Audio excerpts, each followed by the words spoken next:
بسم اللہ الرحمن الرحیم باب مس الخفین کم وقتہ للمقیم والمسافر۔ مسح الخفین ایک اہم مسئلہ ہے، اور مسح الخفین اس کو کہتے ہیں کہ آپ وضو کرنے کے بعد جب اپنے پاؤں کے اوپر موزے پہن لیں تو اس کے اوپر مسح کیا جاتا ہے، لیکن موزوں سے مراد کپڑے والے موزے نہیں ہیں، بلکہ اس سے مراد چمڑے والے موزے ہیں کہ اس موزوں میں اگر آپ پیدل چلنا چاہیں تو چل سکے۔ شریعت نے ہمارے آسانی کے لیے ہمیں یہ سہولت دیا ہے کہ اگر کوئی آدمی مسافر ہے، راستے پہ ہے، اس کا سفر ہے، تو اس کو اتنی بات کی اجازت ہے کہ وہ وضو کرنے کے بعد جب اپنے پاؤں پہ موزے پہن لے، اس وقت سے لے کے 3 دن 3 رات تک اپنے اس پاؤں کے موزوں کے اوپر مسح کر سکتا ہے۔ اور اگر کوئی آدمی مقیم ہے تو اس کے لیے اس بات کی اجازت ہے کہ وہ 1 دن 1 رات تک اپنے موزوں کے اوپر مسح کر سکتا ہے۔ لیکن اس میں اختلاف امام مالک، امام اوزاعی اور ائمہ ثلاثہ کے درمیان ہے۔ امام مالک، امام اوزاعی فرماتے ہیں کہ دیکھیں، موزوں کے اوپر مسح کرنے کے لیے کوئی حد بندی نہیں ہے۔ یہ نہیں کہہ سکتے آپ کہ 1 دن ہے، 2 دن ہے، 3 دن ہے، بلکہ نبی اکرم صلی اللہ علیہ وسلم نے جب تک آپ کی مرضی ہو آپ کو مسح کرنے کی اجازت دی ہے۔ امام مالک رحمہ اللہ کے پاس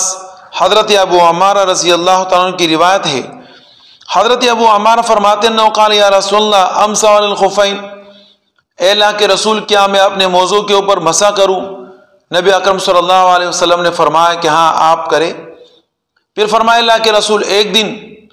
نبی علیہ السلام نے فرمایا 1 دن، پھر 2 دن کا سوال، پھر تیسرے دن کا سوال، یہاں تک کہ 7 دن کا سوال حضرت ابو عمارہ نے نبی اکرم صلی اللہ علیہ وسلم سے کیا۔ پھر آخر میں نبی اکرم صلی اللہ علیہ وسلم نے فرمایا امسح ما بدا لک، جب تک آپ چاہیں آپ اپنے موزوں کے اوپر مسح کر سکتے ہیں۔ اسی امام مالک رحمہ اللہ فرماتے ہیں کہ ہم اس سے یہ بات ظاہر کرنا چاہتے ہیں کہ نبی علیہ الصلوۃ والسلام نے جب تک آپ کی مرضی ہو مسح کرنے کی اجازت دی، لہذا حد بندی نہیں ہے۔ ہم اس کے متعلق یہ جواب دیتے ہیں کہ دیکھیں، متواتر روایات سے معلوم ہوتا ہے کہ حد بندی ہے مسافر کے لیے اس کے اعتبار سے اور مقیم کے لیے اس کے اعتبار سے ہے۔ وہ جو متواتر روایات ہیں وہ ایک نہیں ہے بلکہ بہت سارے ہیں، اور ان روایات کے متعلق ضعف کا کوئی امکان بھی نہیں ہے۔ امام مالک اور امام اوزاعی ان حضرات کے پاس دوسری دلیل حضرت عقبہ ابن عامر رضی اللہ تعالیٰ عنہ کی روایت ہے۔ عقبہ ابن عامر رضی اللہ تعالیٰ عنہ فرماتے ہیں کہ میں شام سے جب واپس آیا تو دیکھا حضرت علی رضی اللہ تعالیٰ عنہ اور حضرت عمر رضی اللہ تعالیٰ عنہ بیٹھے ہوئے تھے۔ حضرت عمر رضی اللہ تعالیٰ عنہ نے مجھ سے کہا کہ آپ نے اپنے پاؤں پہ موزے پہنے تو کب سے پہنے، اور مسح کر رہے ہو تو کب سے کر رہے ہو؟ تو میں نے حضرت عمر رضی اللہ تعالیٰ عنہ سے فرمایا لبستها یوم الجمعۃ وهذه الجمعہ فقال لي اصبت السنہ، پچھلے جمعے سے اس جمعے تک میں نے پہنا۔ حضرت عمر رضی اللہ تعالیٰ نے فرمایا کہ آپ نے سنت کے مطابق کیا۔ اسی امام مالک رحمہ اللہ فرماتے کہ دیکھیں پورا ہفتہ ہوا، 7 دن ہوئے۔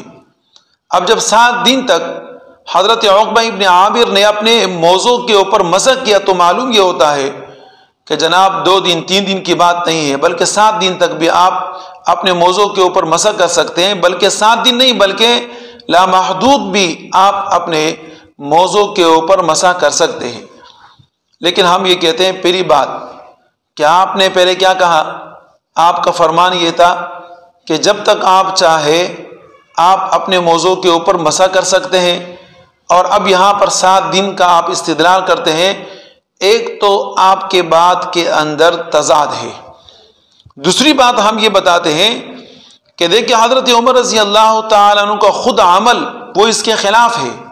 کہ مسافر کے لیے 3 دن 3 راتیں اور مقیم کے لیے 1 دن 1 رات کی اجازت فرمائی، اس سے زیادہ نہیں دی۔ اور پھر اس کے بعد ایک اور بات ہم یہ کہتے ہیں کہ دیکھیں جس راستے میں حضرت عقبہ ابن عامر رضی اللہ تعالیٰ عنہ آئے اس راستے میں پانی کا کوئی انتظام ہی نہیں تھا، اس لیے یہ 7 دن انہوں نے صرف تیمم کیا، اور جب کوئی انسان تیمم کرتا ہے تو پھر مسح کرنے کی ضرورت کہاں آتی؟ اس میں تو مسح کا نام و نشان نہیں ہے۔ پھر اسی طریقے سے ایک اور بات ہم یہ کہتے ہیں کہ 7 دن حضرت عقبہ ابن عامر نے مسح کیا تو 3 دن کے بعد نکالا نا، اور پھر یہ کہ وضو کیا، اور 3 دن کے بعد پھر جناب 6 دن یہ ملا کے پھر اس طریقے سے ٹوٹل 7 دن، 3 دن پھر اس کے بعد اپنے موزے نکال کے وضو کیا، اور پھر موزے پہنے اور پھر مسح شروع کر دیا۔ اس ترتیب سے بیچ میں نکالتے رہے۔ لیکن امام مالک رحمہ اللہ فرماتے ہیں کہ دیکھیں، حضرت عقبہ ابن عامر کی روایت کے اندر ایک لفظ ہے، اور وہ ہے اصبت السنہ۔ اصبت السنہ، اس طریقے سے جو الفاظ ہوتے ہیں یہ مرفوع روایت کا پیش خیمہ ہمیں دیتے ہیں کہ یہ مرفوع روایت ہے، اس لیے کہ کسی صحابی کا یہ فرمانا کہ آپ نے سنت کے مطابق کیا، اس سے یہی معلوم ہوتا ہے کہ نبی علیہ الصلوۃ والسلام کا فرمان اور عمل بھی اسی کے مطابق ہے، اسی اصبت السنہ فرمایا۔ لیکن ہم یہ کہتے ہیں کہ حضرت عمر رضی اللہ تعالیٰ عنہ نے اصبت السنہ کس کے متعلق کیا؟ حضرت عمر رضی اللہ تعالیٰ نے اصبت السنہ کس کے متعلق فرمایا؟ اس کے متعلق فرمایا کہ آپ نے جو بار بار وضو کیا اور پھر اس کے بعد آپ نے موزے پہنے، آپ نے جو 7 دن اس طریقے سے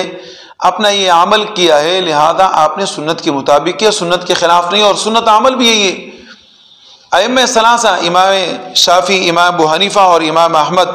اور ساتھ میں امام اسحاق کے حضرات فرماتے ہیں کہ مسافر کے لیے 3 دن 3 راتیں اور مقیم کے لیے 1 دن 1 رات کی اجازت ہے، اور اس سے زیادہ نہیں ہے۔ ان حضرات کے پاس دلیل حضرت علی رضی اللہ تعالیٰ کی روایت ہے، قال جعل رسول اللہ صلی اللہ علیہ وسلم 3 ایام ولیالین للمسافر، مسافر کے لیے 3 دن 3 راتیں، یوم ولیلۃ للمقیم یعنی المسح علی الخفین، اور مقیم کے لیے 1 دن 1 رات یعنی مسح علی الخفین، یعنی دونوں کے لیے فرق سامنے آ گیا۔ اسی طریقے سے حضرت عبداللہ ابن مسعود رضی اللہ تعالیٰ عنہ کی روایت ہے، قال جاء صفوان ابن عسال الى رسول اللہ صلی اللہ علیہ وسلم فقال یا رسول اللہ انی اسافر بین مکہ والمدینہ، میں مکہ اور مدینہ کے درمیان مسافر بننا چاہتا ہوں، سفر کا ارادہ ہے، بس آپ مجھے فرمائیے کہ عن المسح الخفین، مسح الخفین کے متعلق کیا عمل کروں؟ نبی اکرم صلی اللہ علیہ وسلم نے فرمایا 3 ایام للمسافر ویوم ولیلۃ للمقیم، مسافر کے لیے 3 دن 3 راتیں اور مقیم کے لیے 1 دن اور 1 رات۔ یہ نبی اکرم صلی اللہ علیہ وسلم کے صریح الفاظ ہیں۔ اب ان صریح الفاظ سے آپ خود اندازہ لگائے کہ نبی اکرم صلی اللہ علیہ وسلم نے جب صراحت کے ساتھ یہ فرمایا کہ مسافر کے لیے 3 دن 3 راتیں اور مقیم کے لیے 1 دن 1 رات، اب اس میں کون سی خفا ہے، کون سی پوشیدگی ہے کہ کوئی استدلال کرے کہ نہیں نبی علیہ الصلوۃ والسلام نے حد بندی نہیں فرمائی؟ نبی اکرم صلی اللہ علیہ وسلم نے یقیناً حد بندی فرمائی، اور حد بندیاں جو ہوتی ہیں وہ آسانی کے لیے ہوتی ہے، تو آسانی جب تک مشکل ہے اس وقت تک آسانی کے لیے جب آپ نے 3 دن اپنے موضوع کے اوپر مسح کر لیا تو اس کے بعد دوبارہ وضو کرے اور دوبارہ مسح شروع کرے۔ یہ عمل آپ جب تک کرنا چاہیں اس وقت تک آپ کر سکتے جب تک آپ مسافر ہو، اور اگر آپ مقیم ہو تو 1 دن 1 رات کے بعد آپ کو موزے نکالنے پڑیں گے، اور پھر 1 دن 1 رات تک آپ اس کے اوپر مسح کر سکتے جب تک آپ چاہیں۔ تو یہ امسح ما بدالکا کا معنی یہ ہے۔